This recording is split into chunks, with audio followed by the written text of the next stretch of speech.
SOG Rajasthan Jaipur द्वारा वर्ष 2018 में महिला सुपरवाइजर, कृषि पर्यवेक्षक एवं प्रयोगशाला सहायक ये भर्ती परीक्षा आयोजित की गई थी।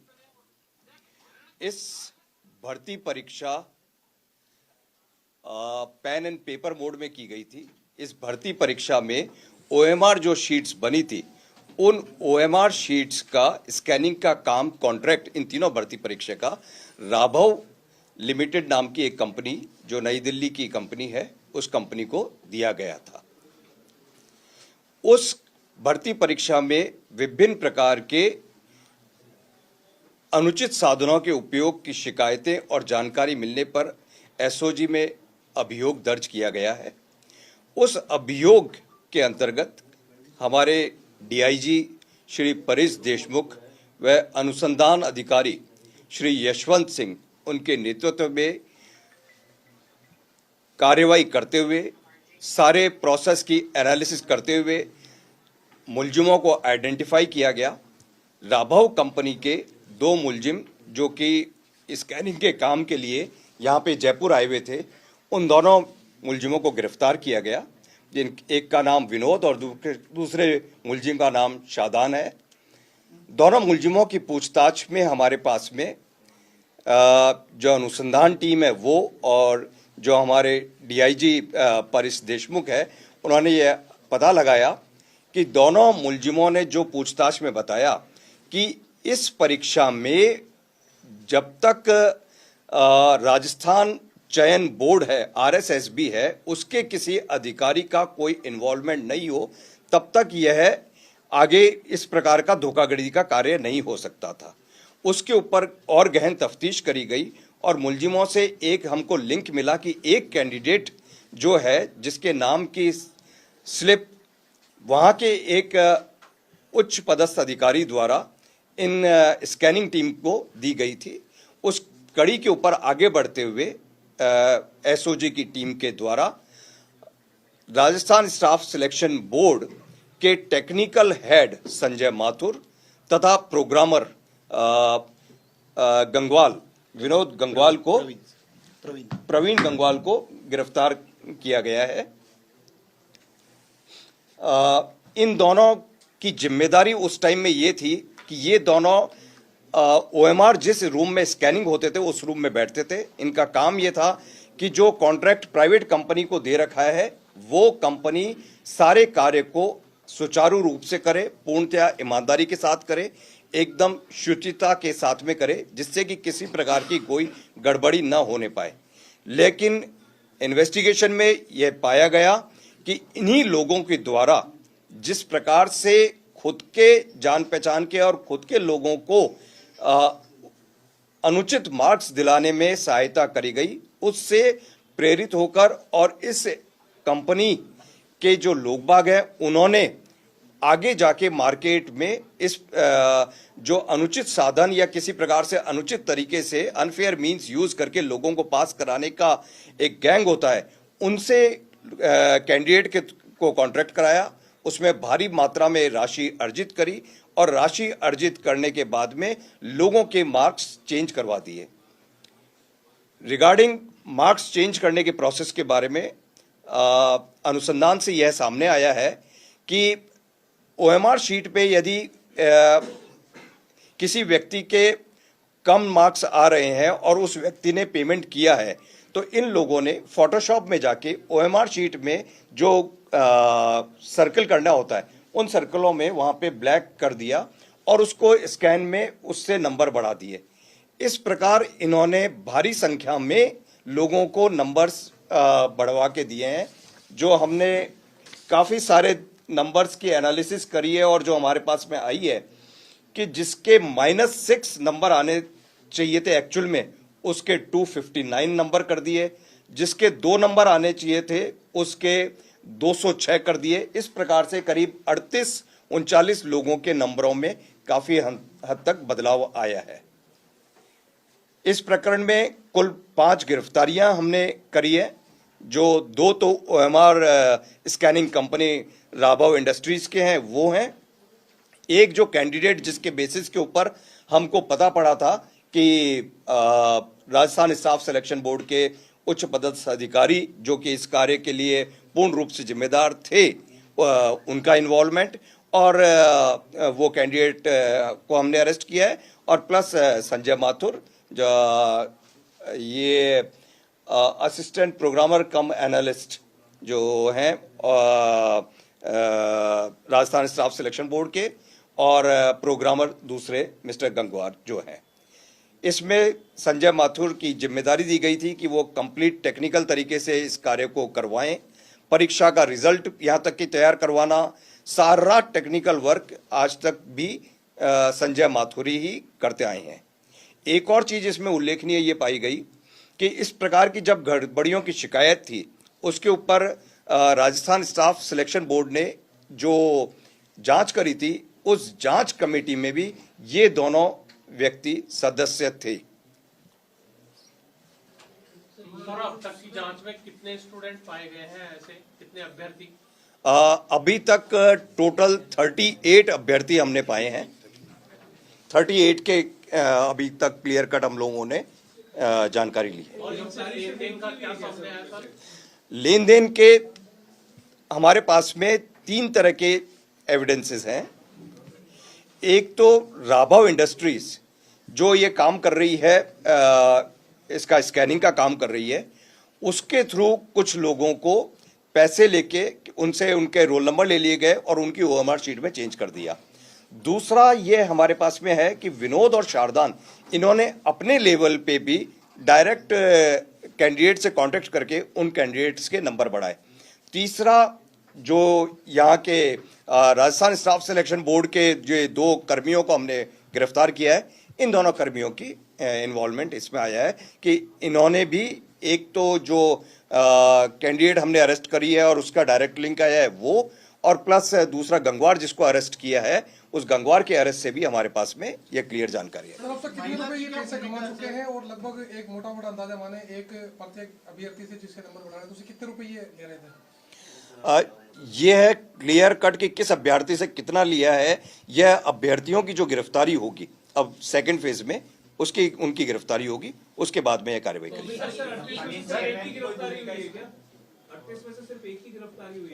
38 में से जो बेनिफिशियरी है, उस बेनिफिशियरी में एक ही बेनिफिशियरी को गिरफ्तार किया। अगस्त 2019 में एक एफआईआर दर्ज हुई थी लखनऊ की गोमती नगर थाने में। उस समय सादान खान और विनोद कुमार गौड़ को गिरफ्तार किया गया था। 61,50,000 रुपए उनसे गिरफ्तार पकड़े गए थे, और 18 अभ्यर्थियों के जो है दस्तावेज थे। तो उस पूरे मामले में वहां से किस तरह से आपको मदद मिली? दूसरा, आपने जनवरी माह में जो एफआईआर दर्ज की एसओजी में, उसमें 18 लोगों का जिक्र था। एक अनिल चौधरी जो पुलिस कांस्टेबल था, अनिल चौधरी, उसकी भूमिका, क्योंकि जो 18 लोग हैं उनकी गिरफ्तारी कब होगी, और विनोद कुमार, और वहां पर क्या स्टेटस चल रहा है, क्योंकि वहां पे जो कार्रवाई हुई थी लखनऊ के गोमती नगर में, उसका स्टेटस क्या है? ये लोग राजस्थान में जब भर्ती की कार्रवाई हुई और यह स्कैनिंग का प्रोसेस हुआ, उसमें इनके पास में पैसा कलेक्ट हुआ। इस पैसे को लेके ये जब अपने, ये फर्म रजिस्टर्ड दिल्ली में है, लेकिन इसका सारा वर्किंग पूरा का पूरा यूपी में है। ये जब वापस यूपी में जा रहे थे, लखनऊ जा रहे थे, वहां पे इनको एसटीएफ यूपी द्वारा इनको पकड़ा गया। तो इनके कब्जे से करीब 60 लाख रुपए और कुछ नाम मिले जो कि इस भर्ती के अंदर शामिल थे। लेकिन वो उन लोगों ने वहां पे जो गोमती नगर थाने में जो मुकदमा दर्ज है, उस मुकदमे में उस पैसे को जब्त कर लिया और उस जो चिट वगैरह थी उसको जब्त करके, और उनकी कार्रवाई उस स्तर पे वहीं पे ही उन्होंने कार्रवाई जारी है और अनुसंधान अभी भी प्रकरण में वो कर रहे हैं। हमारे पास में यह इंटीमेशन आई उसके बाद में कि जैसे यह पूरा का पूरा 2018-19 में आउट हुआ, तो उससे पूरे राजस्थान में यह खबर फैली कि हाँ भाई, इस प्रकार इस भर्ती में कुछ गड़बड़ हुई है। तो एक स्कैंड कॉपी, जो कि ओएमआर शीट की स्कैंड कॉपी एक रिजर्व के तौर में पड़ी रहती है। अधिकांश हर एक एग्जाम में मल्टीपल कॉपीज में होती है। जैसे आप किसी भी ओएमआर शीट को भरते हैं तो पहली वाली ओरिजिनल होती है, नीचे कार्बन कॉपीज वगैरह होती है, मल्टीपल कॉपीज होती है। तो एक जो टॉप वाली कॉपीज को स्कैन किया जाता है, उसकी स्कैन्ड इमेज को एक रिजर्व के तौर पे रखा जाता है कि वक्त जरूरत वो काम में आए। फिर उस स्कैन्ड कॉपी को वापस रन किया गया, तो रन करने के ऊपर करीब 42 कैंडिडेट्स के नंबर्स में डिफरेंस आए हैं। उन 42 में से 38 कैंडिडेट्स के मार्क्स में काफी ज्यादा डिफरेंस है।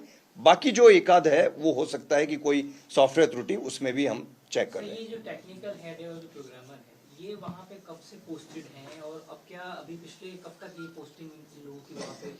ये काफी लंबे टाइम से वहीं पे, शुरुआत से जब से ये स्टाफ सिलेक्शन बोर्ड का गठन किया गया था, तब से वो लोग वहीं पे, और अभी भी वहीं से अभी भी वहीं पे सेवा। सर, मुलजिमों और अभ्यर्थियों के बीच की कड़ी का पता चला कि कैसे संपर्क में थे ये?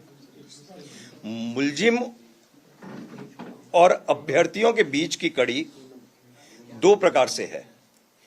पहली कड़ी है कि ये 18 अभ्यर्थी, इनका लिंक यूपी से, यूपी के जो माफिया है जो एग्जाम में चीटिंग कराते हैं, वो डायरेक्ट कांटेक्ट कैसे कर रहे हैं, उनके थ्रू हम एनालिसिस करने में। दूसरी कड़ी है कि डायरेक्ट, कि जब ये लगा कि हाँ भाई कि पूरे का पूरा सिस्टम के ऊपर बदमाशी हो रही है, तो व्यक्ति ने कि मैं भी अपने लेवल पे जिन लोगों को जानता हूं उन लोगों से यह बदमाशी करा लूं, वो दूसरी कड़ी वो है। और तीसरी कड़ी जो यहाँ के ये जो दो कर्मी हैं, प्रवीण गंगवाल और दूसरा संजय माथुर, इन दोनों ने अपने लेवल पे अपने जान पहचान वाले या उनके पास में और भी कोई जिसके नंबर बढ़ाने थे किस पे वो लोग कनेक्टेड है। सर, एक पूनम को आपने अभी पकड़ा है, उसका क्या रोल था? पूनम का रोल था कि उसके एक्चुअल में मार्क्स आने थे 63 मार्क्स आने थे, लेकिन उसके मार्क्स इसके 182 हो गए, 63 के 182 हो गए। ये हमने चेंज किया। फिर हमारी डीआईजी पारिस देशमुख और यशवंत की टीम ने यह आइडेंटिफाई किया कि ये पूनम का लिंक आखिर किससे है इस एग्जाम में। न तो विनोद और शारदान से कोई लिंक आ रहा है इसका, और न ही किसी प्रकार के किसी क्रिमिनल। तब यह एस्टेब्लिश हुआ कि पूनम का लिंक है संजय माथुर के साथ में, पूनम संजय माथुर की रिलेटिव है। तब जाके एसओजी की टीम इस नतीजे पर पहुंची कि इसमें राजस्थान स्टाफ सिलेक्शन बोर्ड का कोई ना कोई सदस्य इसमें शामिल है, और ये हमने आइडेंटिफाई किया। फिर उनके इंटरोगेशन से और सस्टेन्ड लेवल ऑफ इंटरोगेशन और जो कार्रवाई करी, उसके बेसिस के ऊपर दूसरा नाम प्रवीण गंगवाल का सामने आया। सर, आपने बताया कि कमेटी बनाई, कोई और एग्जाम भी कराया राजस्थान के अंदर जो ओएमआर को लेके, या पहली बार सिंगल एग्जाम का था इसके अंदर? इस फर्म ने ये 3 एग्जाम्स के अलावा भी और भी कुछ एग्जाम्स में इन्होंने स्कैनिंग करी है। सर आप बता रहे वो एग्जाम जो है वो भी अंडर स्कैनर है? डेफिनेटली उनके सारी इंफॉर्मेशन लेके will enquire about them sir, also. आपने बताया शिकायत आ रही थी, कमेटी बनाई गई जिसके अंदर ये दोनों शामिल थे। तो सर, जो कमेटी के और मेंबर थे उन्होंने उनको अपने साथ में शामिल किया, उनकी भूमिका वगैरह कोई अभी तक सामने? अभी इस संबंध में कोई किसी की अन्य की भूमिका या उन्होंने किसी चीज को हाइड किया या किसी चीज को सप्रेस किया, उसके बारे में हम लोग देख रहे हैं, लेकिन अभी वर्तमान में किसी प्रकार के कोई हमारे पास में तथ्य नहीं है। सर, क्या ये 38 लोग जो हैं जो सस्पेक्ट हैं, या ये जॉब में हैं अभी? निश्चित तौर से सारे सारे दूसरा ये प्रवीण है, इनमें से किसी ने ज्वाइन नहीं किया तो। और संजय और प्रवीण लंबे समय से शुरुआत से यहीं थे, तो जैसा कि इस एजेंसी पर संदेह है, तो क्या ये तो हर एग्जाम में इनकी अहम भूमिका रही है, तो क्या जो भी एग्जाम अब तक हुए हैं वो भी एक बार रिव्यू होंगे? जिसमें एग्जाम में इनकी अहम भूमिका या स्कैनिंग में या किसी भी प्रोसेस में रही है, उसके बारे में पूरा का पूरा हम लोग भी सिस्टम को चेक करेंगे। At the same time Rajasthan staff selection board भी जब ये कार्रवाई हुई है तो उसके बेसिस के ऊपर अपना इंटरनल सिस्टम को चेक करेगी। जैसे इस 38 में ये पूनम सिलेक्ट नहीं हो पाई थी क्योंकि इसके मार्क्स से 182 जैसे रैंडमली करते हैं, कट ऑफ उसकी चली गई 183.5 पे। तो इसमें से नंबर तो बढ़ा दिए कि भाई आपने उस टाइम पे, आप जब नंबर बढ़ाते हो तब आपको मालूम नहीं है कि किसके नंबर कितने बढ़ रहे हैं, कहाँ पे जाए, कट ऑफ कहाँ पे जाएगी, इस टाइप की। सर, एक चीज और, सर, राजस्थान कर्मचारी चयन बोर्ड के द्वारा जो जिन 2 अधिकारियों को गिरफ्तार किया गया है, क्या पॉसिबल है, क्या संभव है कि इसके आगे भी और कोई अधिकारी शामिल हो इसमें? वो तो फर्दर इन्वेस्टिगेशन के ऊपर और तफ्तीश के बेसिस के ऊपर ही हम लोग आगे क्या कार्रवाई आती है, क्या रिजल्ट्स आते हैं। सर 2019 में एफआईआर होती है गोमती नगर में, 18 लोगों के जो भी एडमिट कार्ड है वो वहाँ पे मिलते हैं। अगर वो लोग, क्योंकि जब वहाँ पर कार्रवाई हुई तो क्या इस कार्रवाई की जानकारी राजस्थान कर्मचारी चयन बोर्ड को नहीं थी? इसकी थी, इस कार्रवाई की जानकारी। इस कार्रवाई की जानकारी थी, तो अगर वो जो 18 अभ्यर्थियों के उस समय एडमिट कार्ड थे जिनका सिलेक्शन हो गया था, उन लोगों को क्या उस समय बाहर कर दिया गया था या वो अभी भी सिस्टम में? वो प्रोसेस ऑफ इन्वेस्टिगेशन है, हम लोग चेक कर रहे हैं अभी, और भी तथ्य आएंगे इसमें कि कहाँ पे किसका क्या स्टेटस है, क्या चल रहा है, क्या कर रहे हैं कौन लोग, इसमें से कितने लोग डिबार हुए हैं, कितने लोग सिलेक्ट हो गए हैं, कितने लोग फाइनली सिलेक्ट नहीं हो पाए थे। पहला प्रोसेस मेरा ये कहने का है कि पहला जो चीज है ना कि ओएमआर शीट, जिसको अपन एकदम बहुत ही महत्वपूर्ण और बहुत ही इंपॉर्टेंट डॉक्यूमेंट है और सबसे एक तरह से संदेह से परे माना जाता है कि उस डॉक्यूमेंट को ही वो एजेंसी जिसको, वो लोग जिनको इसकी सैंक्टिटी को बना के रखना था और वो एजेंसी जिसको इसकी जांच करना था, उन्होंने ही उसके अंदर उसमें हेराफेरी कर दी। आप लोगों को भी हम लोग लिस्ट दे देंगे कि किस प्रकार से मार्क्स की चेंजेस करें, कि कितने कम मार्क्स होने के बावजूद भी हर एक के मार्क्स कितने ज़्यादा बढ़ा दिए हैं, भारी संख्या में मार्क्स बढ़ाए हैं। मतलब कि जैसे किसी के 9 मार्क्स आए हैं उसके 259 कर दिए। तो रैंडमली उन लोगों से हम लोगों ने इंटरोगेशन में पूछा कि किस प्रकार से आपने किया, तो उनके पास में आंसर की रहती थी। उनको लगता था कि इतने करने पर इसका क्लियर हो जाएगा, तो रैंडमली कि किसी ने 9 वाले ने तो हार्डली 4-5 भरे होंगे, तो लेकिन उसके और जितने भी जगह जहां जहां उनको जगह मिलती रही और टाइम के हिसाब से फटाफट उन्होंने फिल किया। ये पैसा दिया था उन्होंने, फिर ओएमआर में जानबूझ के जगह छोड़ दी थी क्वेश्चंस को मार के। उनको आता ही नहीं था। सर, पेपर और सर ये जो आरएसएस ने इस फर्म को सेलेक्ट किया, ये क्या मतलब ओपन टेंडर था, ये किस बेसिस पर? ये पार्ट ऑफ इन्वेस्टिगेशन है, विल डेफिनेटली। होंगे जो अभी निकल के आए हैं जिसमें इस फर्म का रोल रहा है राजस्थान? अभी तो ये 3 एग्जाम्स जो हमने बताए हैं कि महिला सुपरवाइजर, प्रयोगशाला सहायक एंड कृषि पर्यवेक्षक, ये 3 एग्जाम्स है। इन 3 एग्जाम्स के ऊपर हमारा सर, पेपर इस बारे में इन्वेस्टिगेट कर रही है क्या कि अगर पहले से उत्तर प्रदेश में ये फर्म अंडर स्कैनर थी तो यहाँ पे इनको ये एग्जाम्स में ओएमआर शीट्स का जो मैटर है वो उसका कॉन्ट्रैक्ट दिया कैसे, किसने दिया, क्यों दिया, ये सब का इन्वेस्टिगेशन? ये फर्म तो बहुत ज्यादा अंडर स्कैनर है। एक कोई एग्जाम यूपी में हुआ था, उसमें बहुत ही व्यापक स्तर पर गड़बड़ी हुई ने की चर्चा थी, और उस एग्जाम में इस फर्म के मालिक जो हैं उनकी वाइफ वो भी सिलेक्ट हो गई थी। ये कब की बात है सर? ये यूपी, राजस्थान की नहीं है, ये उत्तर, ये 2018-19 के करीब की बात। उसके बाद इन्होंने यहाँ पे कॉन्ट्रैक्ट उसके उस टाइम यहाँ पे। सर, एसओजी पेपर लीक प्रकरण और फर्जी डिग्री प्रकरण में काफी बहुत सराहनीय कार्य किया है एसओजी ने, परंतु सर एक सवाल पैदा यहाँ होता है कि प्रकरण संख्या 56/24 के अंतर्गत सभी मुजरिम जेल जा चुके हैं। जो मुख्य अभ्यर्थी है लेकिन वो अभी तक फरार है। इसमें अमृत ट्रेडिंग कंपनी के नाम से जिसका ओनर है शेखर बंसल, वो अभी तक फरार है। सर वो किस वजह से? कौन सा है? 56/24? प्रकरण संख्या 56/24। नहीं, ऐसे प्रकरण के नंबर से नहीं, आप डिटेल्स कुछ बताएंगे तब मैं बता सकता हूँ। साबरमती यूनिवर्सिटी के डायरेक्टर हैं, साबरमती यूनिवर्सिटी का पूरा प्रकरण है सर, और एसओजी के जो इन्वेस्टिगेशन है उसमें वो अपराधी है। यदि कोई अपराधी है तो हमारी प्रोसेस चल रहा है, वो अपराधी ही रहेगा, किसी भी सूरत में बच नहीं सकता। दूसरा, हम लोगों ने जो अभी प्रेजेंट में मुहिम चलाई है कि हम जिस तरीके से मास लेवल पे जो लोग बाग यूनिवर्सिटीज वगैरह में बदमाशी कर रहे हैं, तो हम उनके मीडिएटर या जो लो लेवल के फंक्शनरीज हैं जिनका रोल मात्र एक हाथ से दूसरे हाथ और फाइनली यूनिवर्सिटी तक पहुंच के फर्जी डिग्री आने का रहता था, उन पे नहीं करके कि यूनिवर्सिटी के जो मुख्य कर्ता धर्ता हैं हम उन्हीं के ऊपर कर रहे हैं। उसी के प्रोसेस में हम लोगों ने अभी भारत सेवक समाज के जो मेन मैनेजिंग डायरेक्टर है और जो उन्होंने पूरे साउथ में एक बहुत ही यूनिवर्सिटी डिग्री और डिप्लोमास का जाल बना रखा है, उनको किया है। उनके जो चेयरमैन है उनके खिलाफ में हमने गिरफ्तारी वारंट ले रखा है। प्लस हम लोग अन्य और यूनिवर्सिटीज हैं उन पे भी रेगुलरली, मेन जो हमारे पास में इशू है कि हमारे पास में इंफॉर्मेशन है, काम है, लेकिन हर एक काम को डेवलप होने में टाइम लगता है कि कब उसमें है। मनी ट्रेल फॉलो कर रहे हैं, अकाउंट्स में फ्रीज किए हैं, क्या अगर किए हैं तो किस प्रकार की मनी की लेन देन की है?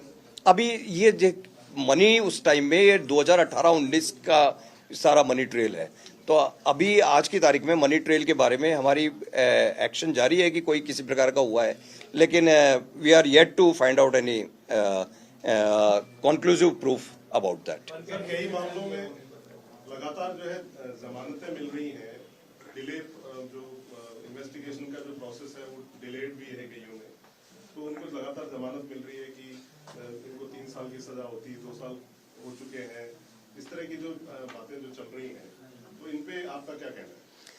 देखिए, एसओजी लगातार जितने भी क्रिमिनल्स हैं एसओजी के पेपर लीक में विशेष तौर से उन सभी को कि अपने राज्य को पेपर लीक, किसी राज्य में किसी भी एग्जाम को लीक न हो सके ऐसा सिस्टम बनाना है, और ये जो किंगपिन्स हैं ये अंदर रहने चाहिए। उसी में हमारी कार्रवाई जारी है। हम लोग ये इंश्योर करते हैं कि इन लोगों की जमानत नहीं होने पाए, ये क्रिमिनल जितने भी हैं उनकी जमानत नहीं हो पाए। किसी की जमानत एक जो होना कि यदि व्यक्ति की प्रोविजन, यदि क्राइम में 3 साल की सजा है और वो 2.5 साल तक निकाल चुका है, और वो क्राइम में जो प्रोविजन है उसका वो वजह से हम सब सिस्टम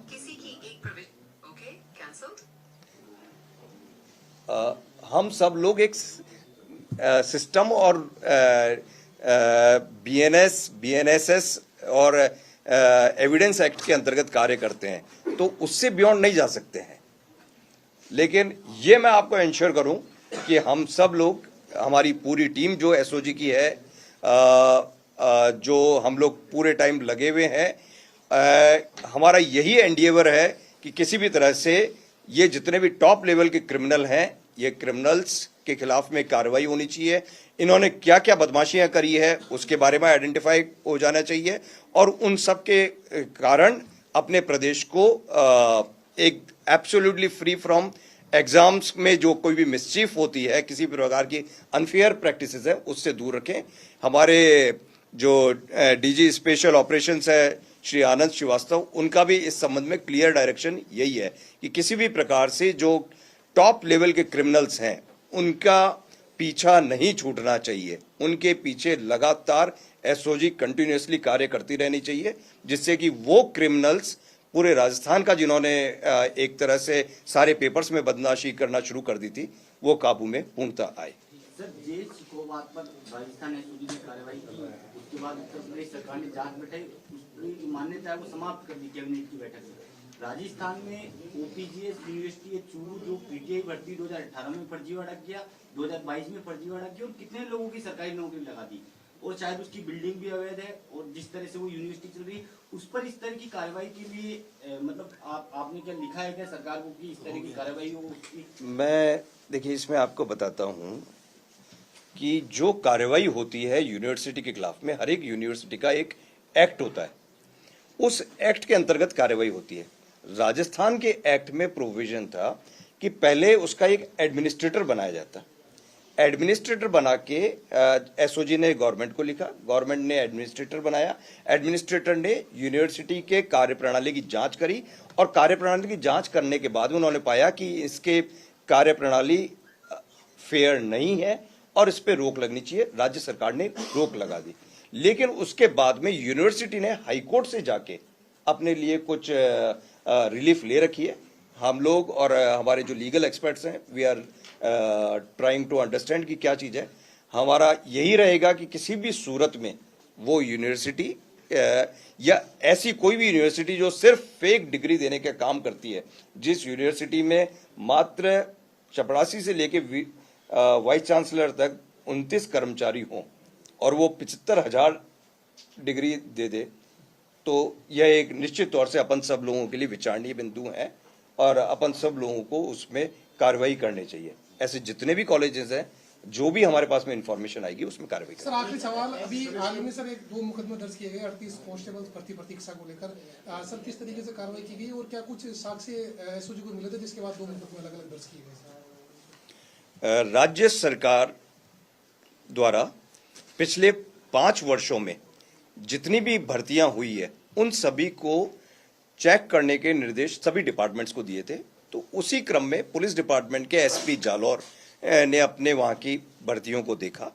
उन भर्तियों में जो सिलेक्ट हुए लोग बाग उनको चेक किया और उनका प्रारंभिक उन्होंने विश्लेषण किया। उस विश्लेषण के बाद में उन्होंने उन कर्मियों की भर्ती को संदिग्ध पाया गया है।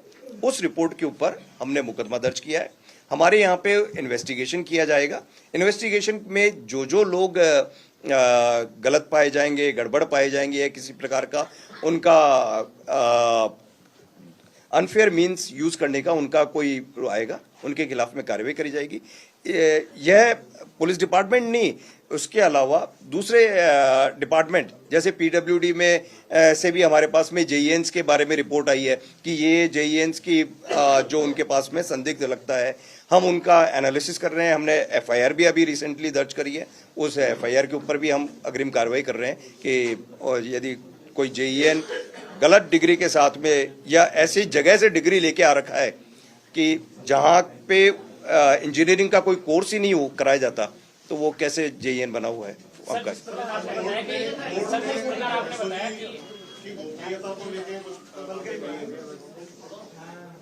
मेरे समझ में नहीं। सर जिस प्रकार आपने बताया कि ये जो विश्वविद्यालय उन्होंने कोर्ट से कोई राहत ले रखी है, परंतु जो इनके जो दलाल हैं, परंतु जो अभी एस इकोगाबाद जो यूनिवर्सिटी है उसका एक दलाल है परमानेंट, वो अभी तक उस गिरफ्त से बाहर है सर। घोषित कर दिया सर, जिस तरह से जीएस यूनिवर्सिटी में हो चुका है, गवर्नमेंट से नोटिफिकेशन नहीं, तो हाईकोर्ट से स्टे भी तो है ना? नहीं, हाईकोर्ट से पहले स्टे आया था, उसके बाद फिर इन्होंने ये परिसीमा को घोषित कर दिया। कुलदीप प्रकाश उनको भेजा था मुझसे। ओके, मेरा निवेदन ये है सर कि जो विश्वविद्यालय हैं उन्होंने जो हाईकोर्ट से जो राहत ले रखी है कानून के आधार पर, परंतु जो उनके जो बीच के दलाल हैं जो वहाँ पर एज ए डायरेक्टर की पोस्ट में, मैनेजमेंट की पोस्ट में थे, जो जिनका संलिप्त 2-3 विश्वविद्यालय में संलिप्त है, महाराजा ग्लोबल विनायक यूनिवर्सिटी और आपकी जो जेएस इकोगाबाद यूनिवर्सिटी, इन दोनों में संलिप्तता पूरी मानी गई है एसओजी के आधार पर, परंतु फिर भी अभी तक उनकी गिरफ्तारी नहीं हुई है। नहीं, यदि कोई व्यक्ति एसओजी ने संलिप्त बना है तो गिरफ्तार तो होगा। एक प्रोसेस है कि आज इस केस में यदि एसओजी लगी हुई है तो दूसरा वाला केस थोड़ा सा उसमें, क्योंकि हर एक केस को डेवलप होने में, हर एक केस के क्रिमिनल्स के बारे में इंफॉर्मेशन करने में टाइम लगता है। लेकिन आज नहीं तो कल, क्योंकि हमारे पास में कुल मिला के इंस्पेक्टर से लेके डीजी तक हम लोग 45-50 जने हैं, लेकिन नंबर ऑफ केसेस हमारे पास में इतने ज्यादा हैं और इतने ज्यादा मुलजिम है, तो उसकी वजह से हर एक चीज में थोड़ा बहुत टाइम तो लगेगा। और अभी मैं जस्ट अपडेट हुआ हूं कि इसका ओपीजेएस का, उसका राज्य सरकार ने अभी रिसेंटली उसकी हाईकोर्ट की रोक के बाद में और उसके बाद में उसकी कैंसिल भी कर दी मान्यता उसकी। एफएमजी डॉक्टर्स को लेके, एफएमजी डॉक्टर्स का जो मामला था, 3 डॉक्टरों को गिरफ्तार भी किया गया था, तो कितने डॉक्टर्स हो सकते हैं, क्या कुछ जांच चल रही है?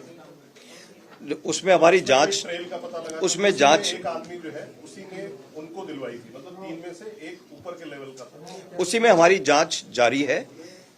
हम लोग, सबसे बड़ी चीज आती है इसमें डेटा कलेक्शन की, कि आपने एफएमजी एग्जाम कर लिया, अब उसका डेटा चाहिए कि आपने एफएमजी एग्जाम किस जगह से किए, कहां से दिया, क्या रोल नंबर दिया, कहां से आपका रजिस्ट्रेशन कराया। कोई एक सेंट्रल सिस्टम नहीं है कि जहां से स्ट्रेट आपको डेटा मिल जाए। कुछ डेटा किसी के पास में सॉफ्ट कॉपी में है, कभी हार्ड कॉपी में होता था। तो सबसे बड़ा हमारा काम अभी चल रहा है कि इस प्रकार का डेटा कलेक्शन का, हमने काफी सारा डेटा कलेक्ट किया है, लेकिन उस डेटा को जो सस्पेक्ट डेटा है उन दोनों से मिलान कराना है। कितना बड़ा डेटा है, कितना डेटा काफी साइजेबल है। मतलब कि ऐसे मतलब कि जो जितने भी लोगों ने किया है, नेचुरल है। हम एफएमजी का दिल्ली से डॉक्यूमेंट लेंगे तो वो तो पूरा, चाहे जेन्युइन और नॉन जेन्युइन का उनके पास कोई क्राइटेरिया नहीं होता। उनके पास में तो ईयर वाइज होता है कि इस साल में एफएमजी का इतने लोगों ने एग्जाम दिया, इसने, तो वो पूरा का पूरा डाटा ट्रांसफर करते हैं। अब हमारे सस्पेक्ट डाटा के साथ में हम इसको मैच कराना है, तो दोनों चीजों को मैच कराने के लिए हमारे पास में कुछ की इंडिकेटर्स की आवश्यकता होती है, जिसके बेसिस के ऊपर ही दोनों चीजों को मैच कराया जा सकता है। वो की इंफॉर्मेशन अभी हमारे पास में मिसिंग है। जैसे ही आ जाएगी उन दोनों की मैचिंग होगी, और मैचिंग होने के बाद में हम आइडेंटिफाई कर पाएंगे कि कितने डॉक्टर्स ऐसे हैं जिन्होंने गलत डॉक्यूमेंट। उससे हम रेगुलर टच में है, वहां से जितना डाटा कलेक्ट कर सकते थे वो डाटा हमने कलेक्ट। सर, एक हाई कोर्ट की आज की जो टिप्पणी को लेके क्या किस तरह का गोपनीयता भंग हुई है, क्या है, उस पर आप क्या कहना चाहेंगे? जो ऑनरेबल कोर्ट का ये था कि जो पूर्व में कुछ रिपोर्ट्स आई होंगी तो वो पूछ रहे थे कि कैसा क्या है, लेकिन उसके बारे में वो जानकारी कि भाई कैसे ये बाहर आई, क्या इशू है, तो उसके बारे में इंफॉर्मेशन कलेक्ट करेंगे कि कैसे क्या हुआ, कैसे कौन सी रिपोर्ट है, था क्या बाहर आई, और फिर जो भी है माननीय कोर्ट की जो निर्देश होंगे उसके अनुरूप कार्रवाई करी जाएगी। आप लोग प्लीज रिफ्रेशमेंट्स लेके जाइए, रिफ्रेशमेंट्स लेके जाइए। यहीं पे बैठा के ग्रुप पे शेयर कर देंगे, आपको ग्रुप पे भेज रहे हैं, ये पूरा का पूरा ग्रुप पे आ रहा है ना? क्या आप देखो ना, मार्क्स क्या तो नाम इसके सबके हाइड कर दिए हम लोगों ने। ये ग्रुप पे आ रहा है, पूरा ग्रुप पे। हाँ, ये ग्रुप पे आएगा।